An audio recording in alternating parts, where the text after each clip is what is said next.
All right, welcome back. JL Scott Fishing Needs. Everybody's doing well. We're going to talk a little bit about stuff that's gone down here. Not a hot take, just kind of like a just a regular old video. Because it's not Thursday. So we're not allowed to do hot takes. The Andrew Upshaw and Brian New kind of aftermath of all that, where I think we've kind of fallen down that rabbit hole. So I had a video sent to me, and again, you guys know. This is not a slap or a slight or anything. It just goes to prove the wide spectrum of argument in the fishing community. If you go and check out Todd Castledine's fishing YouTube channel and watch his video, The Truth Hurts. Okay? It's really going to give you some insight. I watched it like 3 times. And not only watched it 3 times, I then took that video, sent that video to one of the biologists at the university to get feedback. And there's a massive disconnect in reality, guys. Look, I love Todd Castledine's channel. I've never met Todd, but he's a great fisherman and great. But at the end of the day, again, objectivity. You're talking to an angler in the midst who competes for a check. Okay? His perspective is very different than reality, okay? And if you watch that video on spawning, okay, he makes the and this is, I didn't realize this at first. I had to watch it the 3rd time.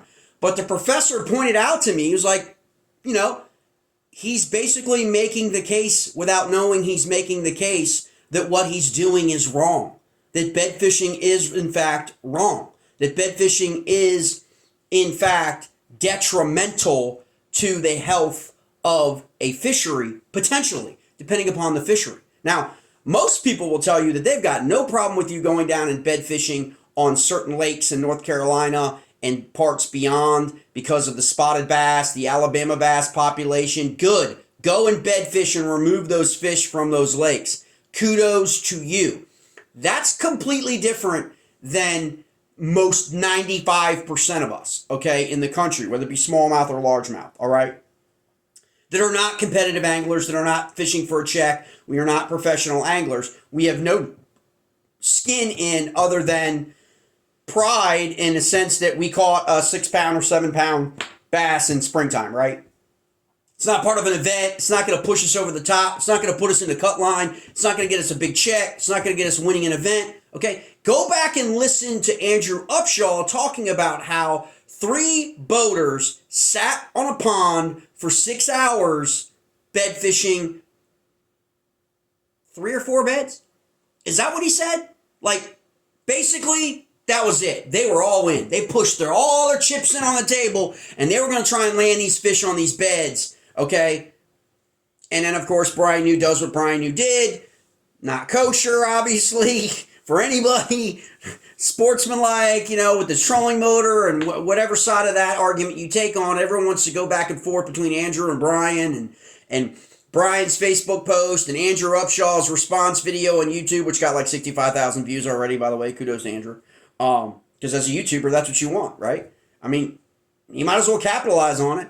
Yet he protested the trolling motor incident of mudding it all up so no one else could come in and catch that bed fish. Okay?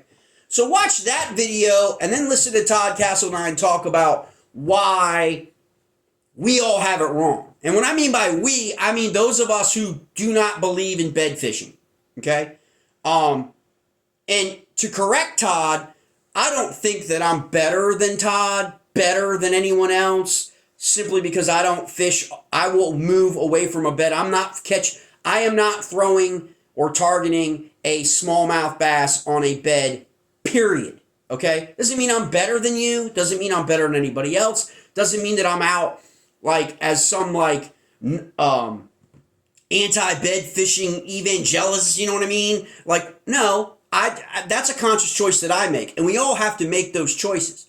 But we can't rely, we have to understand who we are getting our information from, okay? If you're getting your information from a professional angler in terms of biology, there's a 7 out of 10 chance it's not real accurate, okay? There are quite a few professional anglers, most of the older guys, that have studied and understand behavior, and you can have conversations at the expos with people like Rick Clunn, with other people, that have been around forever, and because of what they've seen, like over 30, 40 years of a career in these things, in terms of being preservationists, conservationists, environmentalists, all that kind of stuff about habitat preservation, okay? Anyone who tells you that bed fishing doesn't impact the natural order of an ecosystem is a fucking idiot. Okay, that's just the way it is. That's just the reality. So the truth hurts, yes. Stupidity hurts more. Okay. Think of it as think of any other species. Like fish are different, right? First of all, they're supposed to have small little brains. They're not supposed to be smart, blah, blah. Okay, all that other stuff, whatever. They're easy to catch. They're not easy to catch. If they're so easy to catch, then why do we have professional freaking fishing tours? What makes them any better than anybody else if they're so easy to catch? Because they don't really have brains, okay? We go through all this wrangling of people minimizing everything. But just look at species, right? Your wife is on the way to labor and delivery at the hospital. Let's just slow down. Let's just make it so it takes her 4 times longer to get to the hospital to deliver your baby. Let's move the hospital. Right? Let's redirect her somewhere else so she can't she's in the back seat and you're trying, oh my God, the hospital's not where GPS said it was supposed to be. Is that going to impact her delivery? Is that going to impact potentially the well-being of your child at birth? I don't know. And I'm sure people will go, oh, that's a stretch. It is. It's a stretch. But you get my point. Is you're impacting, you are someone trespassing, okay, on the natural order of things. And we've accepted it. We have broadly accepted it. Why have we accepted it? We've accepted it because the professional tournaments and organizations have ingrained in us the acceptance of that behavior. They set the standard.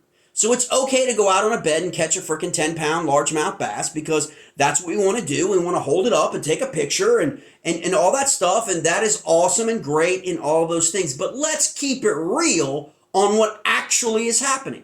You catch that, and it's twofold. And Todd touched on this and probably didn't realize he was making the case as to why bed fishing should be banned altogether in tournament fishing between certain on the lakes. And how'd that work? Well, the lake who's hosting the event, because it's almost always lakes, okay? Hosting the event knows from its Department of Natural Resources, Department of Wildlife, whatever it is. Okay? They know what the period is. And the movement that's going to happen, okay, because professional anglers and professional organizations can't get out of their own damn way with all of these problems, okay? Cayuga with MLF, bed fishing. No one else could access that. No one else could fish that fishery, if you guys remember. It was off limits except for the MLF Bass Pro Tour, if I remember correctly. You think that'll ever happen again? Based on what happened? Based on the bad press and everything that happened pertaining to that event? And what happened with that? And blown up with content providers and from Slick Johnson to Luke Duncan to everybody. Like, just be like, wait, what? With cheating and everything and targeting bedfish and how, looking away and throwing all that crap. Come on, man. Those guys are doing a disservice not only to the sport, but also to the habitat in which they're fishing in. And if they don't care about it, that's fine. If they're just in there to get a cut of check, that's just fine. There'll be people to call them out eventually. People will gravitate away from them. Most rational people. Okay? And I understand the way the sport is. And again, most people don't have the same opinions that I have. And I totally respect that. But we've gotten to the point with technology now that bed fishing is detrimental to the ecosystem of your particular fishery. It just is. If you're going to take a female bass, and here's Todd's point, that everyone wants to talk about targeting the female and removing her from the bed and how that's bad. And no one wants to talk about the male that's guarding the nest and how removing him as well is every bit as detrimental as targeting the female and taking the female off the nest, because that impacts the spawning, right? He just made the case as to why we shouldn't be bed fishing without knowing it. He just explained to his audience why we should not be targeting beds altogether. We shouldn't remove the male, because if we remove the male, then the eggs that have been laid, okay, or dropped, the female has moved off, they're unguarded, they're going to get, they're basically, predation takes place, other things come in, take care of the eggs, they don't spawn, we don't get the fish, okay, in reality. So here's the thing. Thanks, Todd. You just made the case for people like me who think like, look, I'm not talking about like 8 weeks of no. I'm talking about, we know when does spawning start. Okay? This notion is complete absurdity. Okay? Spawning begins as soon as the male begins to make nests. Period. End of discussion. Okay? It doesn't start with the female dropping the eggs. Okay? Your wife goes into labor and delivery after 9 months. Does that mean that nothing happened for the first 9 months? No, she was pregnant. Okay, she was part of that process for 9 months, and then she finally delivered that baby. Well, the bass are the same way, only it starts with the nest. So here's the thing. As soon as we know the nests are present in our lakes and reservoirs, okay, there's your window. That's when spawning starts. That's when I can tell you in the state of Maryland, most likely, followed up by the state of Virginia, most likely, followed up by Pennsylvania, in the next 5 to 8 years is what's going to happen. They're doing it with stripers. They're going to do it with other black bass coming up in the future to protect fisheries. The environmental movement is well funded, and they're tired of it. And I can tell you exactly an example. 2 things. One inside the spawn, one outside the spawn. Lake Champlain, outside the spawn, big fish kill after a major event. Okay? All right? That's what happens. People take notice of it, whatever. Other event, down in the Mid-Atlantic region. Okay? During the spawn. Goes to what Todd Castledine was talking about. Todd Castledine said that you could catch that female bass, you could take it 10, 20 miles up or down river or whatever the weigh-in is. You could weigh that bass. It could get released right there and everything's fine. She's still going to eat. She's still going to do whatever. She's still going to lay her eggs and spawning her eggs. That's easy for Todd to say, considering he picks his ass up and leaves town after the event. He doesn't know. He doesn't see the floating freaking fat freaking 6, 7, 8 pound largemouth bass floating on top of the water dead. Because he's on to the next event. I'm not throwing shade on Todd. That's the problem is I don't blame them. This is a profession. They are on to the next event after the weigh-in. They're not hanging around for a couple days to see what the impact is on the fishery. That's not their job. That's not their responsibility. But the reality of it is it happens all of the time. And you have people on the local level, okay? Not everything is Texas, okay? Not everything is Texas and Oklahoma. All right? Like, in terms of how the states, you know what I mean? An abundance of fish populations, an abundance of lakes, an abundance to where anything can be minimized. Some places, it's a big deal when there's 100 freaking bass. And people talk about, like, you're part of the problem. If you're out in your John boat and you're out fishing during the spawn, you too are part of the problem. That is a stretch to me as well. Because there's a big difference between Johnny out in his John boat fishing for bass during May and April and May and maybe early June, depending on where they are during because obviously none of these fish spawn at the same time, guys. Okay, it's over a certain period of time.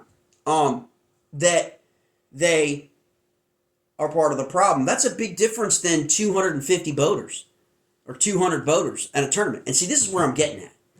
It's not going to be up to the professional anglers like Todd and Andrew and Brian New and that it's not going to be up to them. They actually have no power. Okay? It's going to be up to the localities that issue the permits for these tournaments. And I can tell you here in the Mid-Atlantic, it is going to get harder and harder and harder for permits. And if you think that here's the back to why. It's like, Jay, why does this affect me? Why do I care? What do I care what the hell you have to say? What do I care? What you should care is exactly what I had a state official, actually two, okay? One elected and one unelected, tell me. It's not the Bass and the MLF events that are going to be impacted. They'll get their permits. You won't get your permit for your tournament. Your local boat tournament, your club tournament of 20 good guys that just want to go out and catch fish, you're not going to be able to go out. You're not going to be able to go out on the upper Potomac, or the Potomac, tidal Potomac. You're not going to be able to go in the upper bay. You're not going to be able to go to the James River. You're not going to be able to go to these places and fish for 30 days. They've done it with rockfish and striped bass. They will do it with largemouth bass. Guys, wake up, okay? Get involved in your state, okay? Because the professional anglers aren't going to care. Next year, they're going to go exactly where Bass and MLF tell them to go.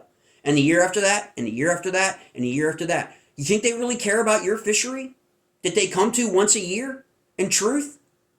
Like, they care about it for 7 days, okay? Right? They'll fish it out. If they can fish it out, if they can fish it out during the spawn and take 35 pounds to the freaking scales for a check, do you really think they're not going to do that?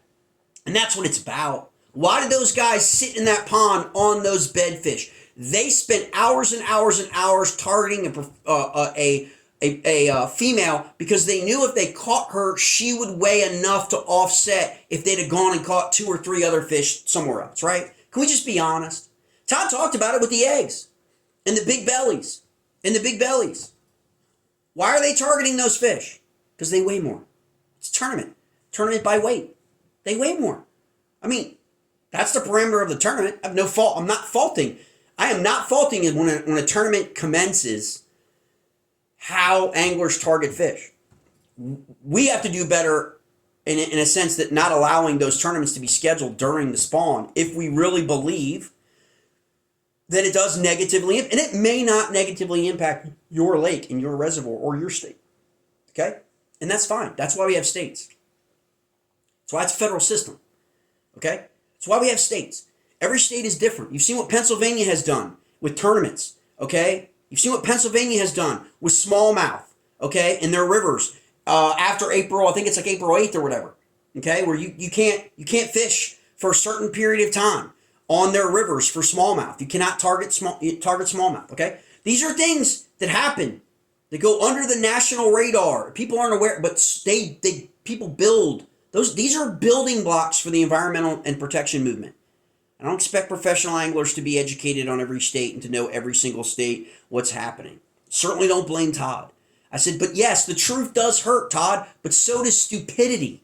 And to make statements for any of us as just fans, we're not listening to biologists.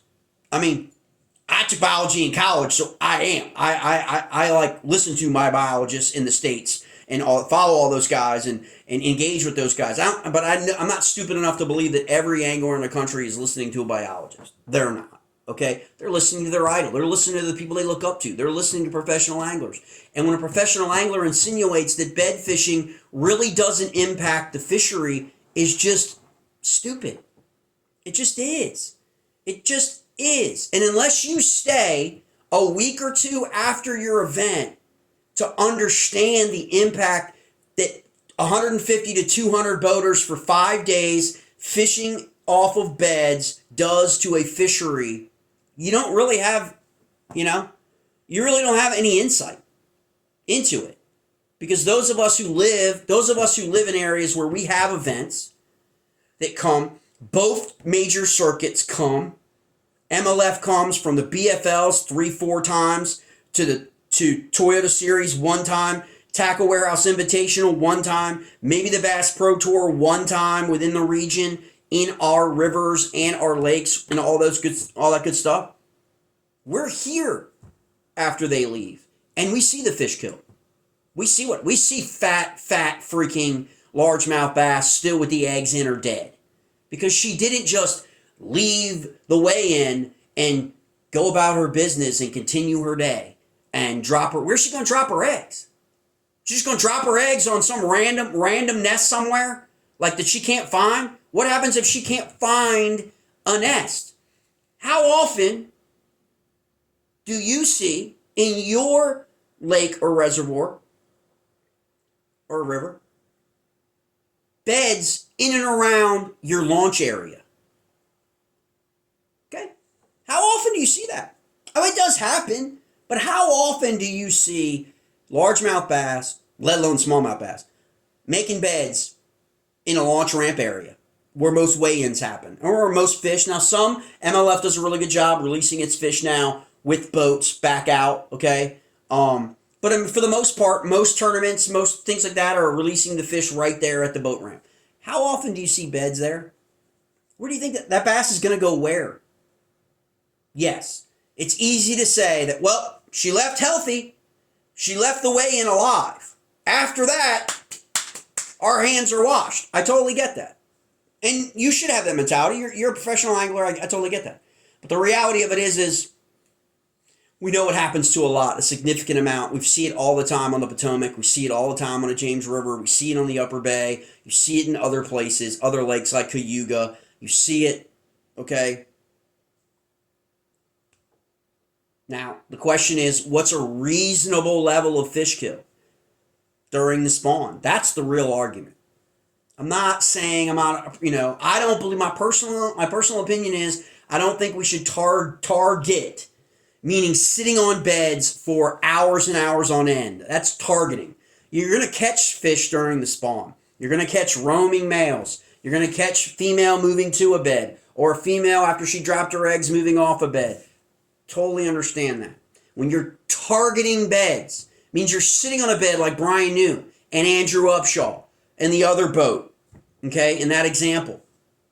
There's intentionality that you're intentionally targeting bedfish.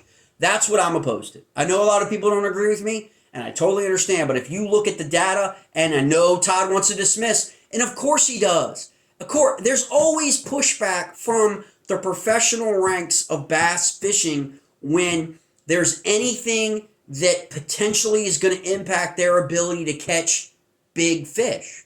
It's totally understandable. I don't fault them for that. But the reality of it is there's enough science, okay? We know enough about what happens, okay? And more people are pushing back in various states to end bed fishing. And how they'll do it is they'll say May 1st to, what they'll initially do is they'll say from May 1st, okay? Pennsylvania has done this, okay?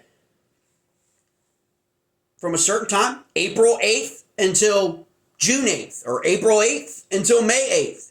They will not issue any tournament permits, okay? And that's how they're going to impact the professional level, sending a statement to them.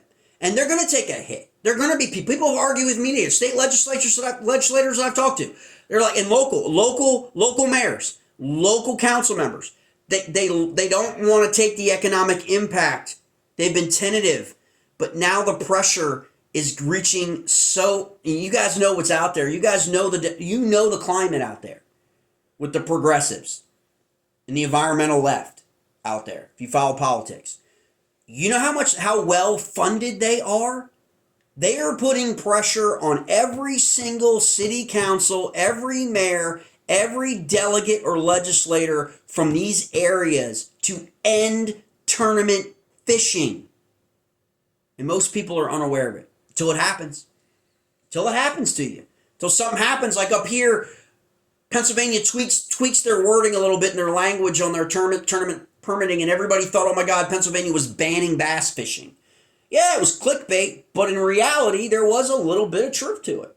Okay? They're limiting that. And if you don't think that's going to happen, it doesn't help that professional anglers want to dismiss the science and just out of hand say that, well, that bass is going to, from the way in, she's just going to go and spawn anyway. No, that's not how it works. Sure, some of them, but she's just going to drop the eggs. There ain't going to be a nest. Because at some point, they got to go. Okay? At some point, your baby said, it's time to go. Boom. Okay? And it got dropped. Right? Let's be honest. Okay? So there's no holding it back. At some point, she's going to drop them eggs whether she finds a nest or not. And what's going to happen to those eggs? They're just going to be food for everybody else. They're not going to survive. they're not going to do well. And we know this. So we just stop denying the reality. We need to accept the fact that, look, we understand professional bass fishing is about weighing bass at the weigh-in or, in the boat. And the biggest weight wins. And so the goal is to get 5 of the biggest bass that you can. We all accept that. But we also need to accept that sometimes there are consequences and to that in our fisheries that devastate some of our fisheries for years and years and years. You ever notice how people always ask the question, why doesn't bass go back here? Why doesn't MLF go back here? Lesser extent for MLF because they're still pretty young. I mean, if you think about it. But bass has been around my whole life. Why didn't bass go to here? Why didn't bass go to Amistad anymore? Why didn't bass go to here? Why didn't that? But they don't ever recognize the fact that maybe bass fishing there for year after year after year after year after year had some kind of impact. And that's why they don't go there anymore, because we know the ebb and flow. Whereas correct me if I'm wrong, has there ever been a bass or an MLF event on OH Ivy? I don't think so. But there could have been. That lake's phenomenal. Why is that lake doing so well? Ebb and flow. What was the ebb and flows of those lakes? Look at the lakes that get the most tournament pressure, okay, across everything, local, national, professional, all that.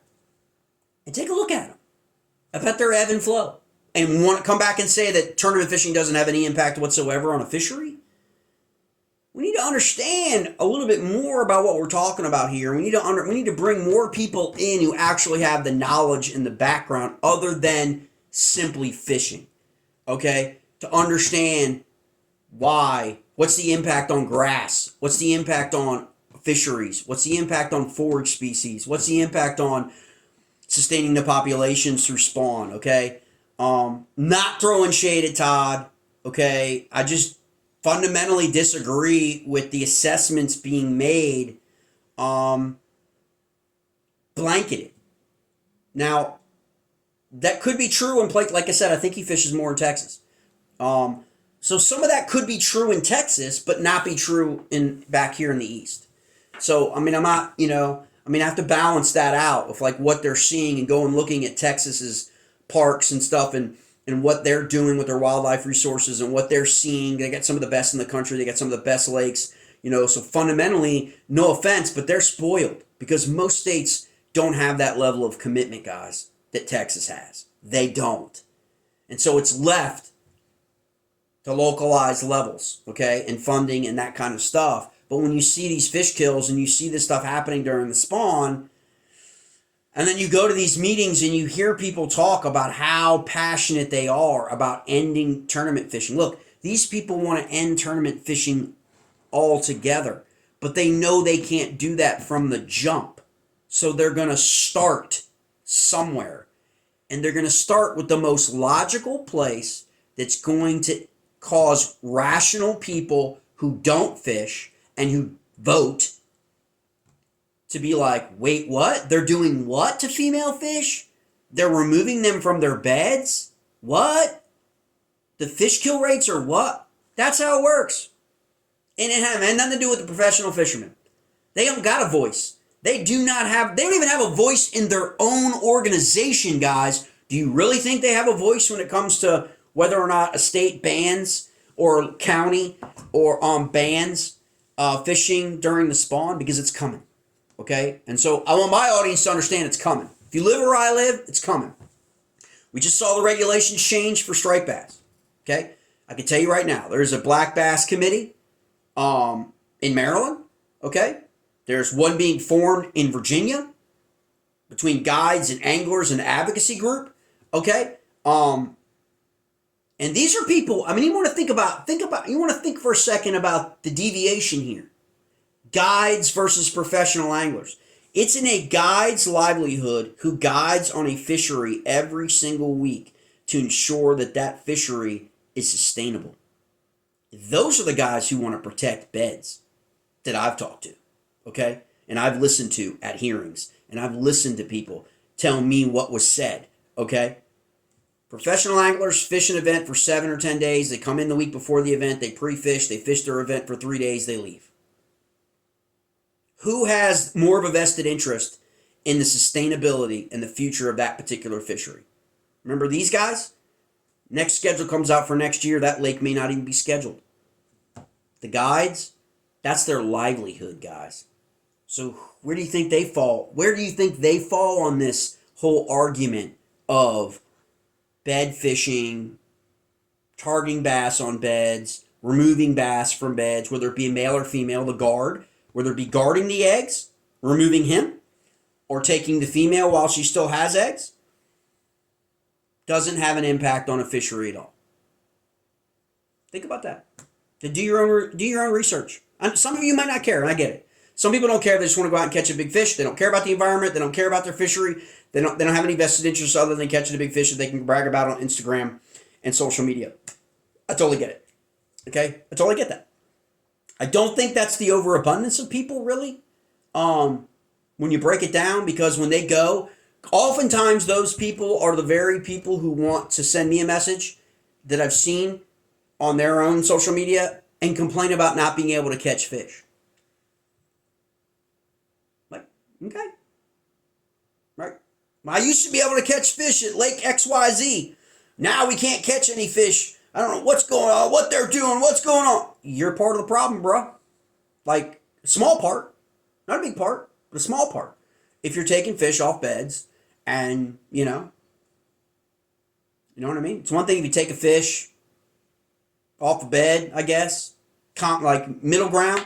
If you take that female off that bed right there and release her right back by her bed, heck, man, that's probably the best thing possible, I guess. If we're gonna have bed fishing, that's an even compromise instead of taking them 20 miles down or upriver or whatever and then releasing them there and hoping that they survive. So let's look at that and find common ground in terms of that. Let's give the fish the best. If we're going to allow bed fishing in major events, and the states are going to allow it, let's make it so it's the best for during. So if you schedule an event during a major event during the bed fishing period, and you know there's going to be bed fishing, do away with the weigh-in. Not going to happen, Jay. I'm just saying, catch, weigh, release during spawning periods. If we can't make that, if we can't even agree to do that, the environmentalists are going to win. Eventually, there will be no fishing between end of April and June 1st. There will not be any fishing. That's just the reality, guys. It's coming. It's not going to happen for the next 5 years. Just like it took striped bass regulations 3 to 4 years to finally get traction. This is what's going to happen. It's going to happen in our states. And I know those guys probably out west don't care. And I don't expect Todd to care about Virginia or Maryland, the Potomac or the James River or the Upper Bay. I mean, I get it. I mean, maybe he comes once or twice a year. I don't know. Like, I get it. But we have to care in our region to do what's best for our region. Not what's best for bass. Not what's best for MLF. They can choose to come or not come. These are our fisheries. This is the future of our fisheries for our kids and our grandkids to be able to experience the same level of fishing that we have. Okay? This is on us. It's not on Todd Castledine. It's not on Andrew Upshaw. It's not on Brian New. Those are professional anglers. They can do what they want within the parameters of the rules that they are provided. This is how they feed their families, and that's what they got to do, and I totally respect that. But as far as we go, we have to be engaged and involved in protecting the future of our fisheries. And we cannot put that photo of, whatever, over top of that. And I know there are a lot of people who do that now. And a lot of people who, that's what they care about. Thanks to social media. Okay? But that gives you props for about 24 hours, and then people are on to the next thing. That's why I don't care about posting fish. It's not a big deal to me. Okay? It's just not. Like, it's like because 24 hours, it's gone. The people are on to the next guy, on to the next picture, on to the next video, on to the next thing. Okay? But that fish, you're going to be impacting that fishery for a generation. If you go out there and you just strip freaking during the spawning period. Bass after bass after bass after bass during the spawning period. Again, some people are going to care. Some people aren't. I hope you'll be the one to care. And that's what I hope, in the future. Because we're going to see it. We're going to see it. We got more people buying boats. Right? More people have bought boats. They say more people are fishing. Tournaments, there's more tournaments than ever. Okay?